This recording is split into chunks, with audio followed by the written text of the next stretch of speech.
Hello YouTube, this is D.B.T Show, episode 174. Now a few months back I went to Scarborough on a day trip.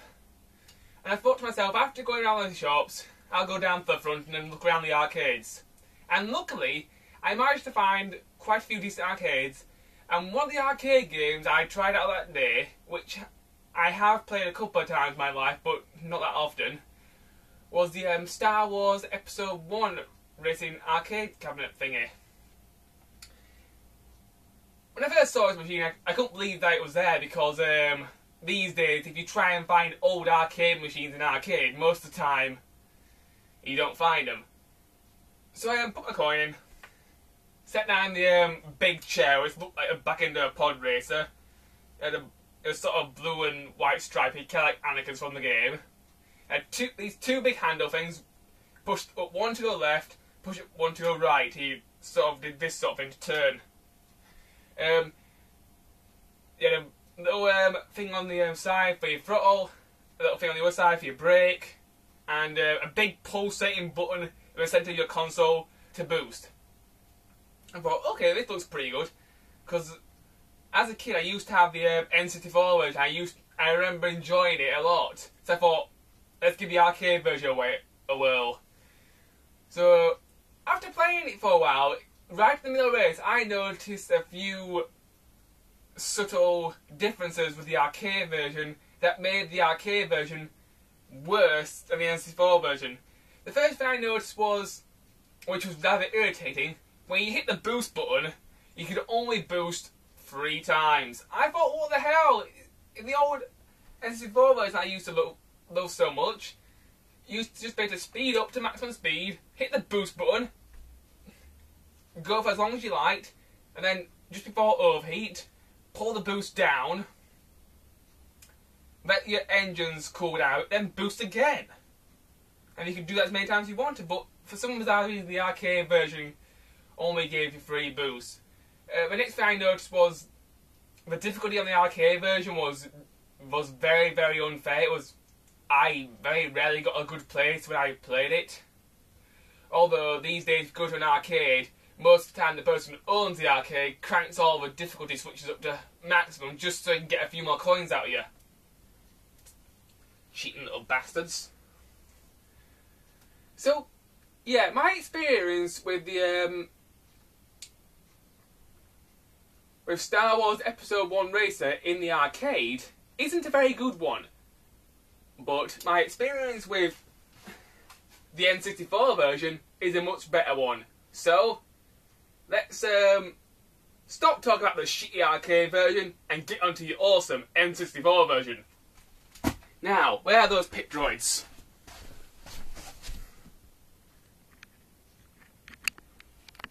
Okay, that's my Nintendo 64, so let's start the review. Now, Star Wars Episode 1 Racer is a very, very good racing game. It's probably one of my most favourite racing games on N64. I enjoyed this game quite a lot when I was a kid, because I really liked Star Wars.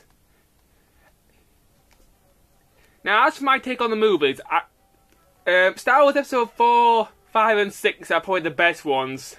Episode 1 I thought was pretty decent because I liked all the pod racing stuff. And Episode 3 was pretty good. But Episode 2 I didn't really like at all because I didn't feel the Clone Wars contributed much to the story.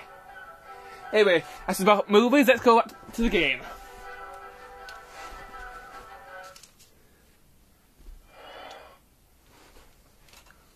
Okay, when you first boot the game you have quite a few modes to choose from. You've got Tournament Mode, which is the main story mode. Free Play Mode, which lets you choose a track and just race around it. Time Attack, which just lets you improve yourself and get a better time. And you also got 2-player mode, where you can play against a friend. Sadly, there's no 4-player mode in this game, so you just take what you get. And you can also change the language. And you'll get feature about Star Wars Episode 1 races. This game actually uses the expansion pack to improve graphics and improve sound. So that's a nice little extra. Anyway, let's dive right into Tournament Mode, which is my favourite mode in the game, because this is basically kind of like a story mode, kind of like the cup mode in Mario Kart. Does that load screen do its thing? You get 4 files. I'm going to my main file, D.B.T. That's my name I commonly use when I do initials. Throughout the game, you do get several characters, but I'll come on to those later. Let's just pick my main character and go on to a race, so I can show off some graphics and some gameplay. The graphics of this game, I think they're rather good, especially if you have the expansion pack in. They almost look on par with the N64 disc drive and sometimes even the GameCube. So the graphics of the game are very, very good, especially for the N64.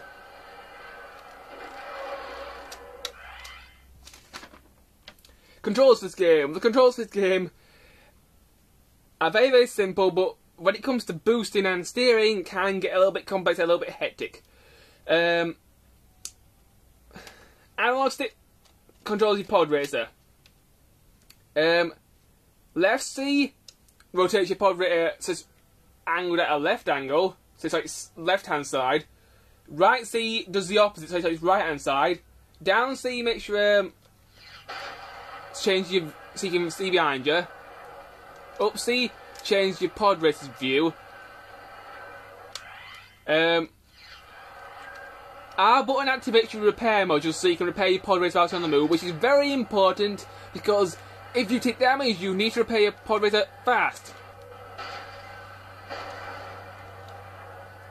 Right, the L button does nothing. D-pad doesn't do anything. The pod racer kind of has a gearing system. You hold down A to reach your top speed. Then, if you want to go even faster, if you dare, slide the analog stick upwards and then you'll go into your, what I like to call, high gear. And then if you let go of A for a brief second, then press it back down, you go into what I like to call super high gear or boost mode. You can only boost for about, 5 at the most to 10 seconds, else your engine will overheat and you'll set on fire. Which is very, very bad.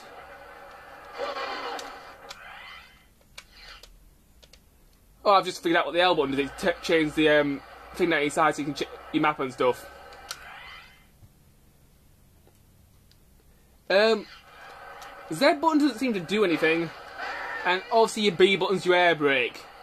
So the controls for the game are very, very good. But it is sometimes difficult to get the timing down when you're trying to do your boost. All you gotta do is shift yourself to high gear, wait till the gauge fills all the way, and then let go of the A button select and then press it again.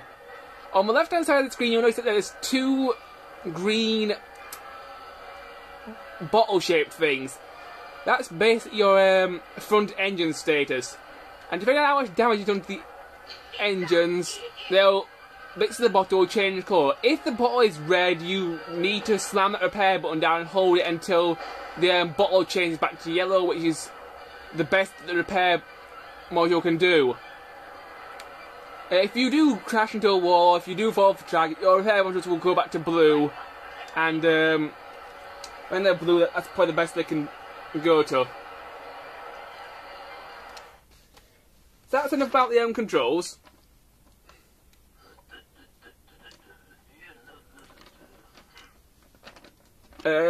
Music for this game. The music for this game is also very good. There's a lot of music from the Star Wars movies.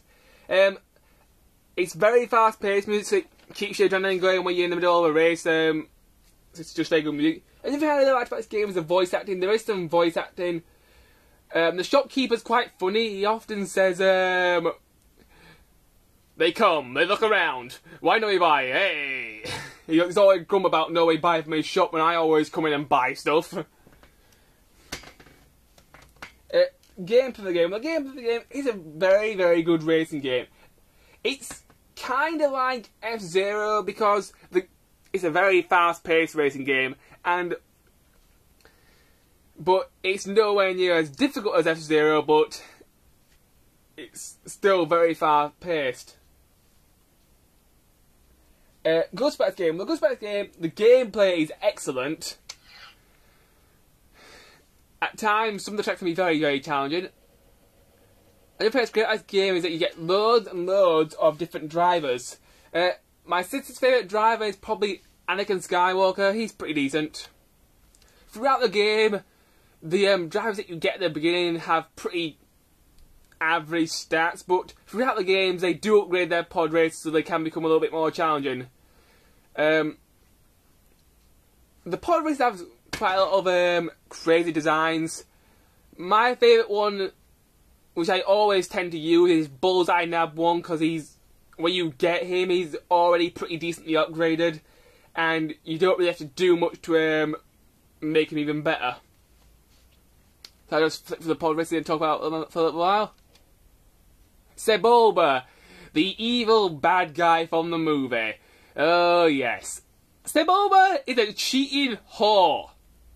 For 3 basic reasons. Reason number 1. He doesn't give a damn about his pod race. All he gives a damn about is winning. 2. He's an absolute asshole on the track. He's a very dangerous driver. He's always trying to cut you off. He's always cutting corners. He's always slamming to the side of you. And he's just an asshole. But the main reason why I hate this guy so much is because every time he overheats your engine, he will either slam into the side of you and set your engine on fire, thus passing the damage onto you, or he'll slam into the person behind you, and then they'll come up and they're both good together and sort of like set both engines on fire at once. So Sebulba, he can be an asshole. When I played the arcade version, I remember that there was less than 6 pod races to choose from, so that was kind of disappointing as well. I kind of like this pod race, it's pretty decent, I just like the design of it.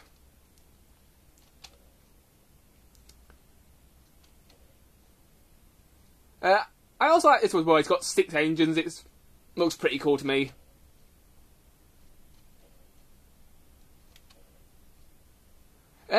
Sometimes I use this one, I like the things that come out of the side. Dude Ball. This is the pod race that I always used to be in the game with, because his stats are very, very well balanced, and he always seems to do a good job for me. Throughout the game, when you're driving your pod racer, at certain points in certain racetracks, you may come to giant gaps in the road, and sometimes these giant gaps, before the gap, there's a ramp. And if you go over the ramp, if you tilt your analog stick forward, you'll dive down. If you tilt your analog stick backwards, you'll go upwards a little bit. One of the crazy things about Star Wars Episode 1 Racer is, as well as learning how to drive your pod racer, you've got to learn how to fly your pod racer, because the pod racer itself kind of acts like an aeroplane without the wings. It's basically a car with 2 jet engines attached to it. So there are certain points in the game where you may have to forget about that you have no wings and just try and fly. And if you can master fly, you can pull off some quite impressive shortcuts and impressive escapes. I remember one time when Adam came round, I was headed off the track and I looked like I was going to lose, but I managed to somehow fly back onto the track.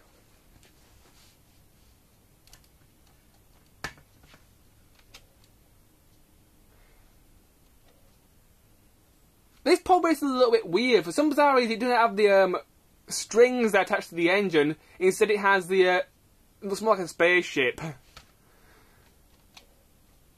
But it has very good traction, that one. I also like this one as well. This one's pretty good with me at the start of the game. It's probably my second choice next to D.B.T.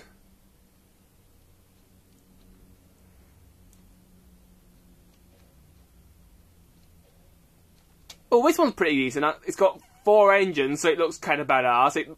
Although I don't know how the 4 engines helps it go any faster. Anyway, I've run out of time, you two. See you in part 2.